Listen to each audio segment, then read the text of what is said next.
베드로 전서 2장 11절 말씀부터 12절 말씀까지입니다. 사랑하는 자들아, 거류민과 나그네 같은 너희를 권하노니 영혼을 거슬러 싸우는 육체의 정욕을 제어하라. 너희가 이방인 중에서 행실을 선하게 가져 너희를 악행한다고 비방하는 자들로 하여금 너희 선한 일을 보고 오시는 날에 하나님께 영광을 돌리게 하려 함이라. 아멘. 한 목동이 있었습니다. 저녁에 양들을 치고 집으로 데려왔습니다. 근데 며칠 전부터 계속해서 그 양들에게 작은 상처가 있는 거예요. 그래서 며칠 동안 유심히 그 양들을 데리고 왔던 길을 더듬고 더듬어서 드디어 원인을 찾아냈습니다. 양들이 다니는 그 길에 작은 가시나무 하나가 있었습니다. 그래서 다음 날 톱을 가지고 그 가시나무를 베려고 찾아갔습니다.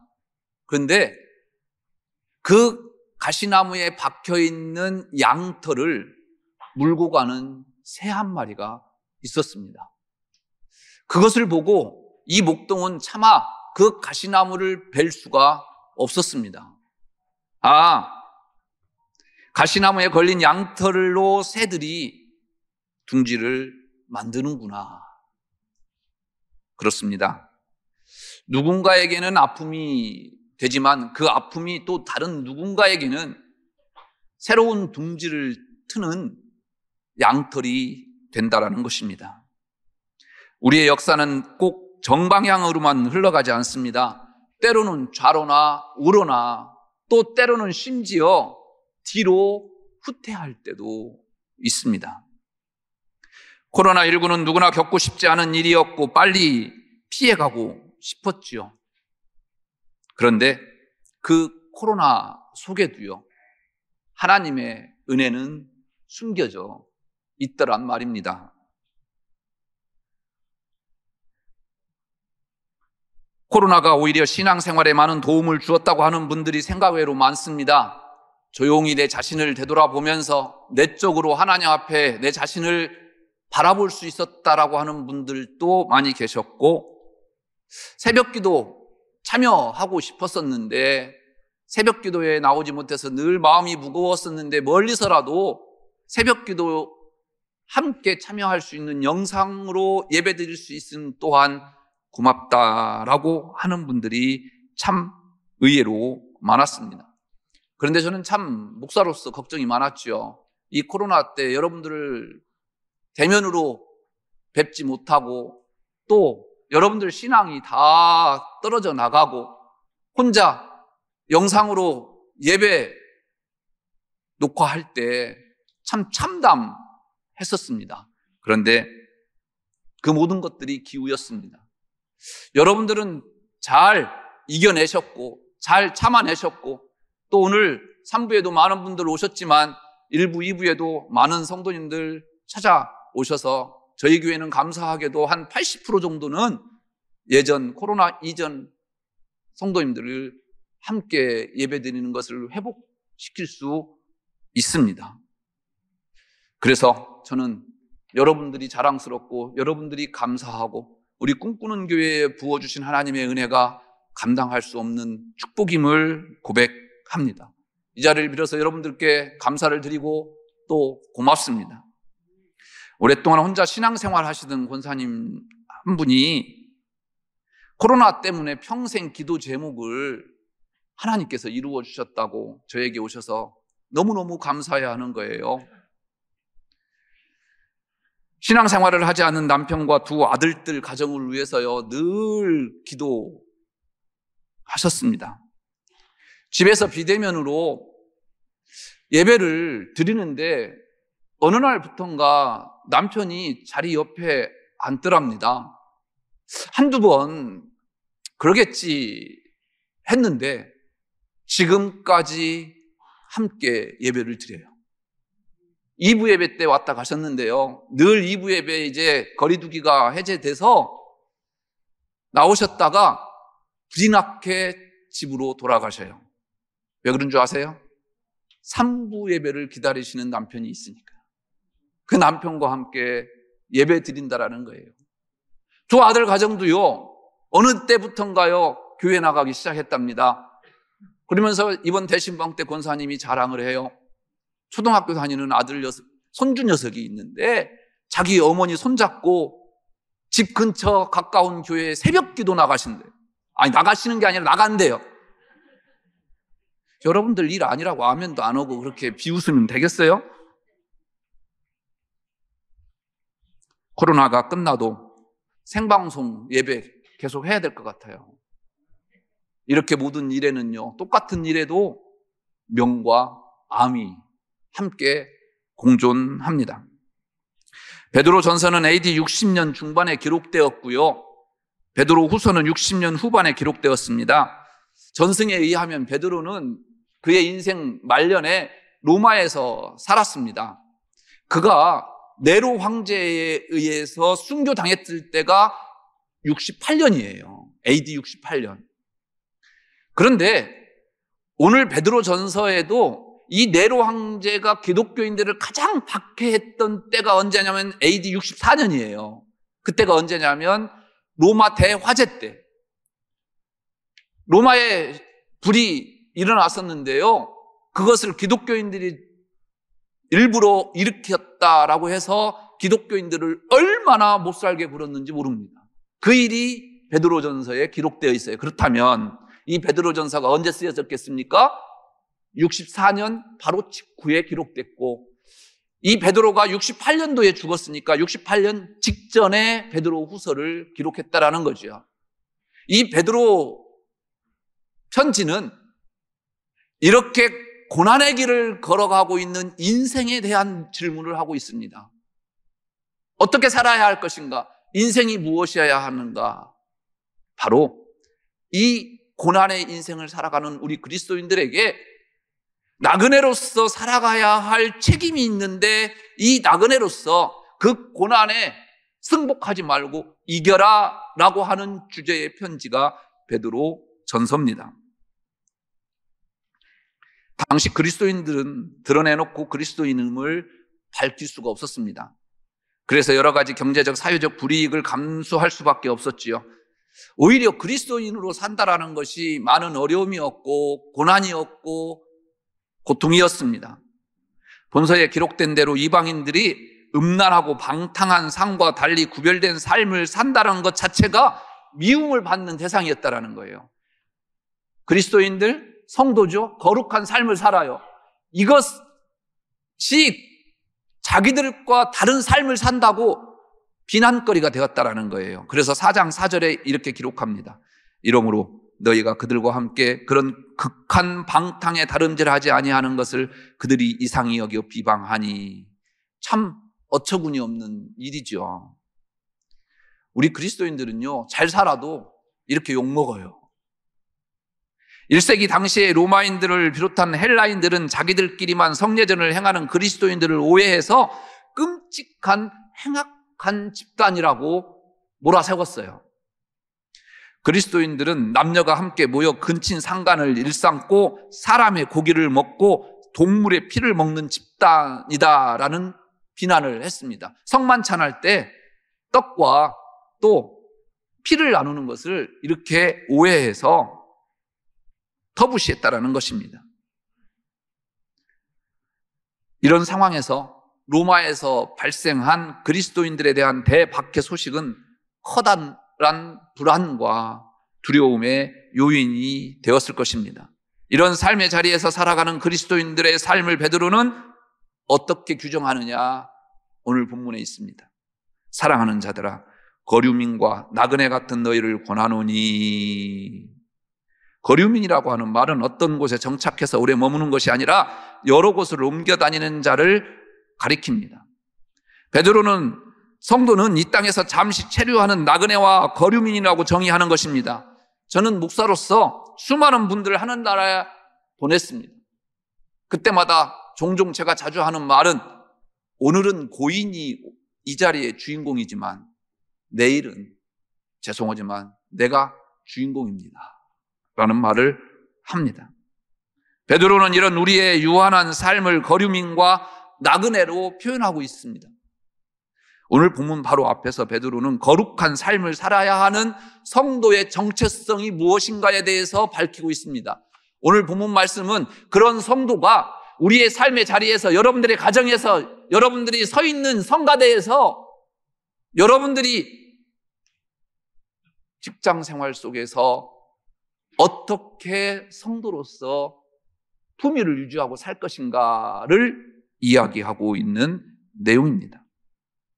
그것은 한마디로 말씀드려서 하늘의 소망을 품은 거룩한 나그네로 살아가라라는 것입니다. 베드로 사도는 인생이 무엇인지 묻습니다. 답이 무엇입니까? 나그네라는 것입니다. 그리고 나그네로서 어떻게 살아야 하는지 답하고 있습니다. 그래서 오늘 제목을 베드로 묻고 답하다라고 정해보았습니다. 인생을 나그네로 정의한다고 한다면 두 종류의 나그네가 있습니다. 방랑자가 있고 순례자가 있습니다. 방랑자는 정처 없이 떠돌아다니는 사람입니다. 프랑스어로는 보헤미안이라고 하죠. 여러분들 많이 들어보셨죠? 보헤미안의 어원은 프랑스어 보헤미입니다. 체코의 보헤미아 지방에 유랑 민족인 집시들이 많이 살았는데 이 집시들이 프랑스로 많이 들어와서 살았어요. 그래서 15세기부터 이 집시들을 보헤미안이라고 불러서 유래되었다고 합니다. 19세기 후반에 이르러서는 사회의 관습에 구애되지 않는 방랑자, 자유분방한 생활을 하는 예술가, 문학가, 배우, 지식인들을 가리키는 말이 보헤미안이 되었습니다. 방랑자는 목적 없이 쾌락만 쫓아 살다가 죽는 사람입니다. 오늘 본문 11절에서 베드로의 표현을 빌리자면 육체의 정욕에 이끌려 사는 사람입니다. 베드로가 말하는 육체의 정욕을 따르는 자는 하나님 밖에서 만족을 찾으려고 하는 사람, 즉 인간의 정욕대로 살려고 하는 사람을 일컫는 말입니다. 본문에서 육체의 정욕이 의미하는 바는요, 영혼을 거슬려 싸우는 인간의 본능을 이야기합니다. 여러분들 인간의 본능을 믿습니까? 겉으로 아닌 척하고 지식인인 척하고 거룩한 척 살아가고 있는 이 인간의 본성을 여러분들 믿습니까? 죄송합니다. 제 고백을 좀 한마디 할게요. 얼마 전 아버님이 전화를 하셨어요. 계좌번호를 좀 알려달라는 겁니다. 지금까지 너희들이 준 돈 모아서 얼마 안 되지만 자식들에게 똑같이 나눠주려고 그런다 그러셔요. 이미 아버님 전화하기 전에 저는 누님이 저에게 전화해서 아버지가 그러더라. 너 전화해봤자 계좌번호 안 알려줄 거 뻔하니까 네가 알고 있는 계좌번호 보내라 얘기해서 저는 알고 있었죠. 그래서 제가 아버지께 막 뭐라고 그랬어요. 그 몇 푼 되지도 않는 거. 아버지 자식들에게 손 벌리지 말고 쓰시다가 남겨두면 내가 알아서 할 테니까 걱정 말고 가셔라. 그거 뭐 그렇게 걱정을 하시냐. 그리고 나눠줘서 그거 뭐 하려고 그러시냐. 갖고 계셔라. 그랬더니 끊으셔요. 그리고 저는 보내지 말라고 그랬죠. 그런데 집사님, 권사님, 자꾸 이것이 신경이 쓰여요. 시간만 나면요, 제 핸드폰에 은행 앱을 깔아놨거든요. 들여다 보낸 거예요. 열어보는 거예요. 혹시 우리 아버지 안 보내셨나? 보내셨게요? 안 보내셨게요? 아직도 안 보내셨어요. 여러분, 이런 인간의 본능을 믿으세요? 한때 야곱도 이렇게 살았습니다. 형도 속이고 아버지도 속이고 장인도 속입니다. 심지어 형 에서가 400명의 장정을 이끌어 온다는 소식을 듣고 부인과 자녀들에게 괜찮다며 너희들 먼저 요단강 건너라, 약복강 건너라 라고 이야기하지 않습니까? 뭐가 괜찮아요? 자기만 살려고 한 거 아니겠어요? 심지어요, 자기 아내와 아들들마저도, 자녀들마저도 속입니다. 그리고 홀로 남아있는데 생각해보니 얼마나 처량합니까? 형을 속이고 아버지를 속이고 삼촌까지도 속여서 20년 동안 내가 일군 이 많은 양떼들과 소떼들과 재산을 하루아침에 잃어버리게 생겼다라는 말이죠. 이렇게 야곱은 지금까지 방랑자의 삶을 살아왔던 겁니다. 그런데 야곱은 그 밤에 하나님의 방문을 통해서 자신의 삶이 방랑자였음을 깨닫습니다. 이제까지 자신이 고생해서 얻은 재물은 복이 아니었습니다. 그래서 어떻게 합니까? 복을 달라고 하나님 앞에 구합니다. 야곱이 이르되 당신이 내게 축복하지 아니하면 가게 하지 아니하겠나이다. 이렇게 해서 야곱은 어떻게 됩니까? 이스라엘이 되었어요. 형 에서와의 죽음의 만남이 복된 만남이 되어서 형과 얼싸안고 눈물 흘리며 화해를 하게 됩니다. 성경은 아주 명확하게 우리가 어떻게 성도로서 살아야 할지 이야기하십니다. 그런즉 너희가 먹든지 마시든지 무엇을 하든지 다 하나님의 영광을 위하여 하라.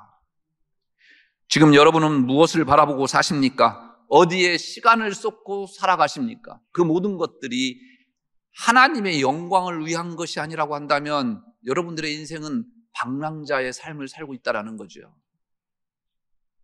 여러분들이 방랑자의 삶이 아닌 다른 삶을 찾아가시기 바랍니다.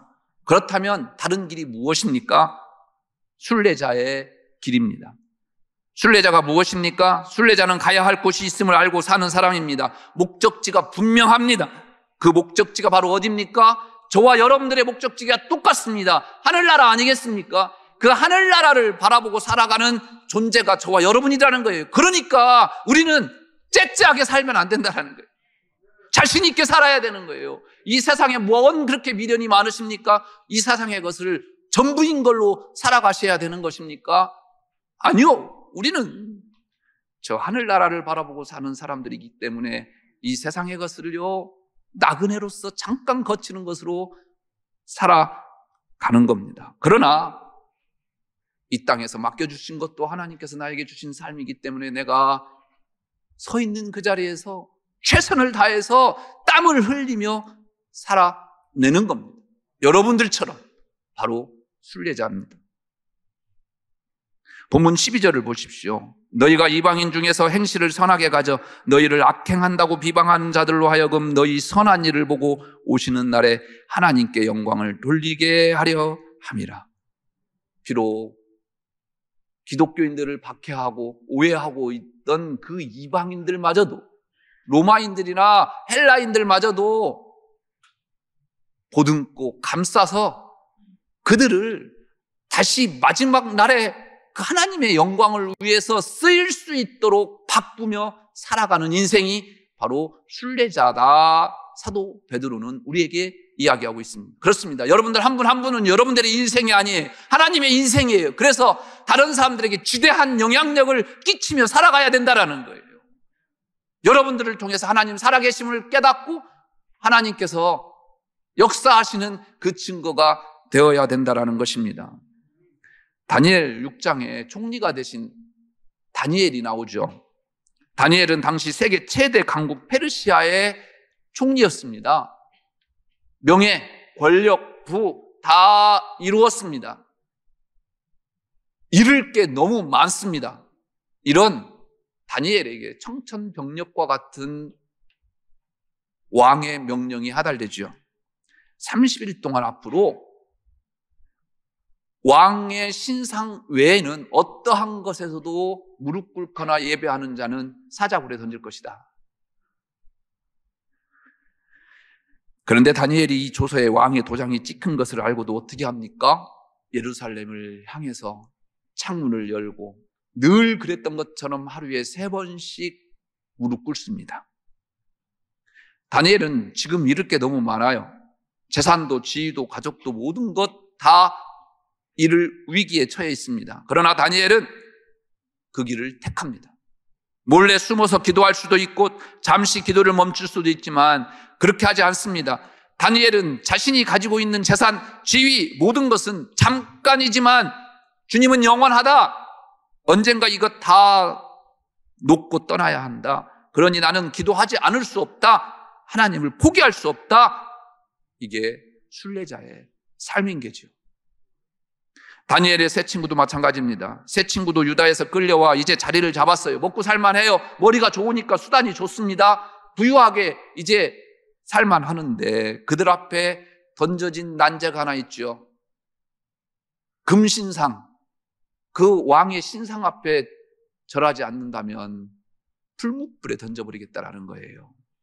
느부갓네살 왕에게 그들은 이렇게 이야기하죠. 왕이여, 우리가 왕의 신들을 섬기지도 아니하고 왕이 세우신 금신상에게 절하지도 아니할 줄을 아옵소서. 다니엘과 세 친구는 목숨이 아깝지 않았을까요? 자리가 아깝지 않았을까요? 재산이 아깝지 않았을까요? 아니요. 누구보다도 아까웠을 것입니다. 그러나 이들은 방랑자가 아니라 순례자였습니다. 그래서 기꺼이 풀무불에 들어간 것입니다.